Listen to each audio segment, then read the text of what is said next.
What's going on there, YouTube? Welcome back to another comic book video. Okay, so we are going to begin our coverage over Mark Waid's Fantastic Four. Now, this is huge for me, and the reason why, because you guys have been asking me to cover Mark Waid's Fantastic Four. Really, y'all have been asking me to cover just anything Fantastic Four, and I feel like, honestly, for my channel, we don't cover enough Fantastic Four. So we're going to sit down and cover some Fantastic Four finally. And I felt like Mark Waid's run is the perfect place to start off with. Now, with that being said, when it comes to Mark Waid, it really felt like Mark was trying to make a statement in the first story he did for his run on this team. And the reason why I'm saying that, because the first story is only a one-shot. It takes place in issue number 60, but it's really more Mark Waid saying, I see what happened to the Fantastic Four, why in the 1990s they had became a forgotten team.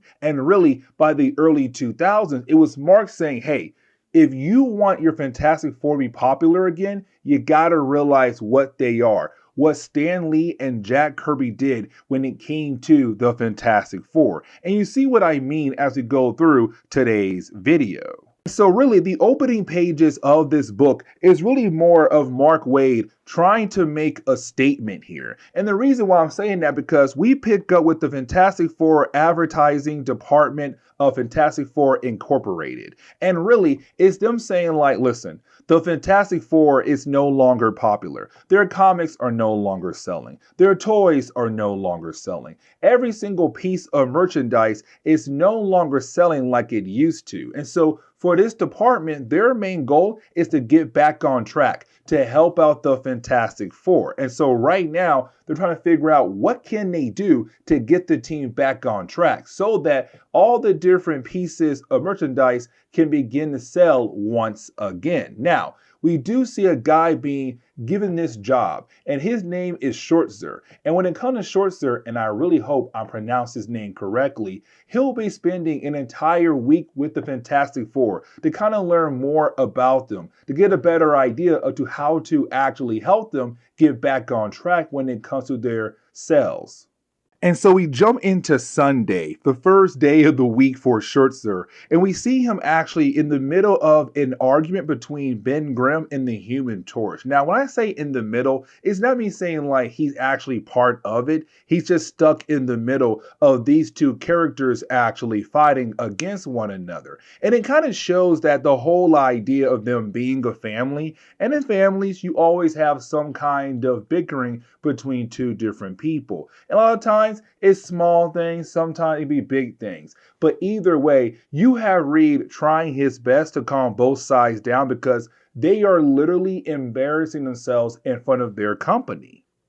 But then we see that the Fantastic Four had actually took Shortzer over to a new dimension that Reed Richards had just discovered. And apparently he had created a creature to kind of help collect different pieces of information about this new dimension. But apparently the insects in this dimension are trying to kill off his creature that he had created. And so you have the Fantastic Four just using their abilities to allow Reed enough time to put down a new device that can actually protect his creature so that it'll continue to collect more information about this dimension. Now for Shortzer, he's kind of like, what in the world have I stepped into? Like, what kind of assignment have I been given? Because this is crazy. This is wild. But this is only the first day for him, and the rest of the week is going to be truly fun. Well, for us, not for him. Now, for Mark Waid, it also seems like he's trying to build up for future storylines down the road. Like, for example, when our heroes come back from that other dimension, they brought a small bug with them, and that bug was able to sneak away without anybody actually noticing. But we also get reminded that there is Franklin Richards and also Valeria Richards as well. Now, Valeria is just a baby by this point, but either way, it's right now our heroes saying like, hey, Shortzer, this is our home. This is our family. And hopefully you can learn everything about us in this 1 week. And so now we jump over to Monday. Now, when we do, we actually pick up with Susan and Johnny trying to fix some things around the Baxter building. Now, while trying to fix the things around the Baxter building, we learned that they also brought Scherzer with them. Now, for Scherzer, he's freaking out. And the reason why, because all three of them are standing on a force field, an invisible force field. And so for Scherzer, the only thing he sees right now is the bottom of the Baxter building, the surface. He's kind of like, okay, if I take the wrong step here, I am most likely going to die. Now, yes, we know that if he did fall off, they would save him. But for him, he does not know that. So he continues to freak out and he grabs Susan for comfort. Now, we also learned that Johnny has gone through a breakup recently that he does not discuss at all. But on top of that, for Susan, she has a deal for Johnny that she wants to talk about. But for Johnny, he's all like, nope, I know where this conversation is going, and I do not want to have it all right now. And so he just flies away. So now we jump over to Tuesday. Now, when we do, we actually pick up with the Fantastic Four handling another problem. You see, this problem is really more the idea that there was this event where you have all the top scientists of the world coming together to share what they are working on, except there was this special liquid, this anti-gravity liquid that had unfortunately spilled out. And so you have our heroes arriving there to kind of handle that situation. Now, we do learn two things here. First, this event is usually bringing in all the top scientists across the world, including Reed Richards. But apparently this year was the first year he was not invited. And so for the Fantastic Four, they're kind of wondering, is that the reason why Reed had hired Scherzer? Because again, he's there to help build up the advertisement side for the Fantastic Four. And so for the rest of the team, they feel like maybe, just maybe, the reason why Reed had brought in this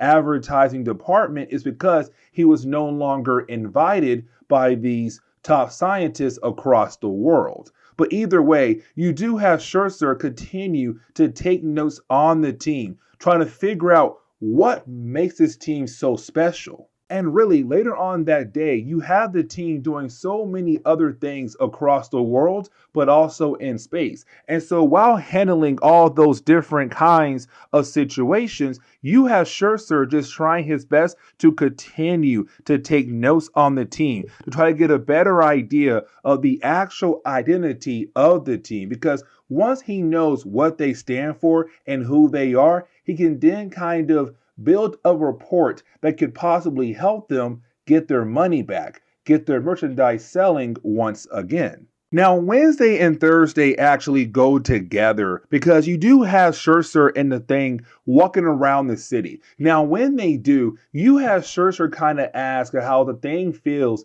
about the idea that there is a rapper out there making songs about the Thing. And we learned that apparently to Ben Grimm, rap music is not actually music. It's just somebody just rhyming on a beat, and that's really it. It's not actual music at all. Now, you do have Ben Grimm and Scherzer walk over and not confront actually, they on accident pass the actual rapper who's making that music about the Thing. And so once you have Ben Grimm actually sit down and hear the music, he begins to realize that rap music is honestly not that bad. And so he begins like the song that's all about him on Thursday. Now we have to jump over to Friday. Now, when we do, we actually pick up with Susan asking Reed, her husband, why in the world did he hire that company for? Like, what are you trying to do? Now, for Reed, he kind of lies here, but at the same time, he's telling the truth because he said, listen, I want to make sure that we're not going to be affected about the idea of being forgotten. Like, for example, your brother. Just imagine if Johnny goes out there and somebody says, oh, you used to be the Human Torch, it would break his heart. Now, again, Reed is kind of lying here, but at the same time telling the truth. But either way, we move on to Saturday. And so as we jump into Saturday, we kind of get into the actual message of what Mark Waid is trying to say. Because when it comes to Shorter, when he does meet up with the rest of his team, they're telling him what they want to do. When it comes to the Fantastic Four comics, they're saying, listen, maybe, just maybe, they need new outfits to kind of pull folks in. But you have Mark kind of saying through Shorter here, like, no, you don't need new outfits to bring fans back into your book. What happened was in the 1990s was that you got away from what the Fantastic Four stand for. You see, yes, they are superheroes, but they're superheroes second. First, they are explorers. They go out there exploring different things across the universe. But on top of that, you have Reed trying to create different things to lead the human race into a better future. They are scientists first. Yes, they are superheroes, but that comes second. And that's the problem right there. You got away from what the characters actually stand for. And so it's Mark saying, if you want fans to fall back in love with the Fantastic Four, you got to go back to what they were at the very beginning of their creation.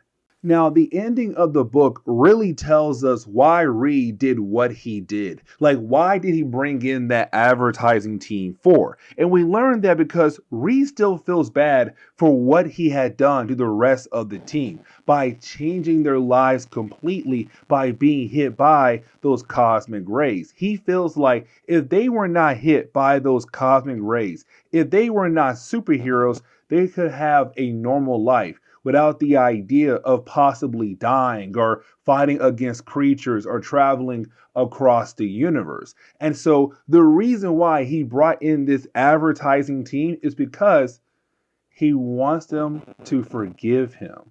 And so he's trying to give them all the money he can get to hopefully get their forgiveness. It's Reed showing that he's doing all of this because he still feels it's his fault for what he has done to the rest of the team. And that's really it. That's literally it. And so the book kind of ends on that note. But for me, it's a good start for Mark Waid's run on Fantastic Four. And maybe, just maybe, we could possibly continue on with more chapters of his run. But for right now, this is where we are going to end today's comic book video. So please leave me a like down below and subscribe. But guys, see y'all next time. Later.